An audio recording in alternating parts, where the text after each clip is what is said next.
Technology மாற மாற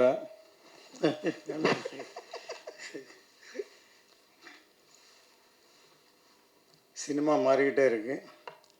இப்போ டிஜிட்டல் மீடியா வந்த பிறகு தியேட்டர்ஸ் ஆடியன்ஸ் வரது குறைவாக இருக்குது. டிஃப்ரெண்ட்டான ஒரு ஃபிலிம்ஸ் வரும்போது கண்டிப்பாக தியேட்டருக்கு வந்து பார்க்கணுங்கிற ஒரு ஃபீலிங் வரும். அந்த வகையில் இந்த நாகபந்தம் கண்டிப்பாக இருக்கும். ஏன்னா நம்ம ஸ்மால் ஸ்க்ரீனில் பார்த்தா அவ்வளோ இம்பேக்ட் இருக்காது. அந்த விஷுவல் கிராண்டியர் இருக்கிற படம். நாகபந்தம் டைட்டில் பார்த்தோன்னே எனக்கு நம்ம திருவனந்தபுரம் பத்மநாப சாமி கோயிலில் எல்லா அறையும் ஓப்பன் பண்ணாங்க. ஆனால் ஒரு அறை ஓப்பன் பண்ண முடியல. இந்த நாகபந்தம் அப்படின்னு சொல்லி சிம்பாலிக்காக நம்ம பார்த்துக்கிட்டே இருக்கோம். மேபி இந்த ஸ்டோரி தெரியாது. ஆனால் சம் ட்ரெஷர் அந்த பிரம்ம கமலாங்கிறது ஃபேமஸான ஹிஸ்ட்ரியில் இருக்கிற இது சொல்லியிருக்காங்க.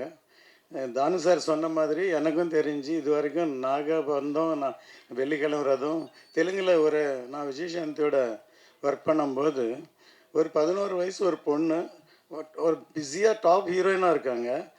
டேட்டே இல்லை. ஒரு ஈவினிங் 6 to 9 6 to 9 ஏவிஎம்க்கு கால் ஷீட்டு கொடுத்தோம். அந்த படமும் சூப்பர் ஹிட் ஆகிடுச்சு. ஸோ இந்த நாகபாம்பு நாகபந்தம் நாகா வந்து எல்லா படமும் ஹிட் ஆகும். கண்டிப்பாக இந்த படம் பெரிய ஹிட் ஆகும். ஏன்னா அபிஷேக்கு வந்து என்ன இப்போது விஷுவல் கிராண்டியர் கொடுத்துருக்காரு. கண்டிப்பாக சக்ஸஸ் ஆகும். All the best for the hero heroine. இந்த ஒர்க் பண்ண எல்லா டெக்னீஷியனும் ஆர்டிஸ்ட்டுக்கும் என்னுடைய வாழ்த்துக்கள்.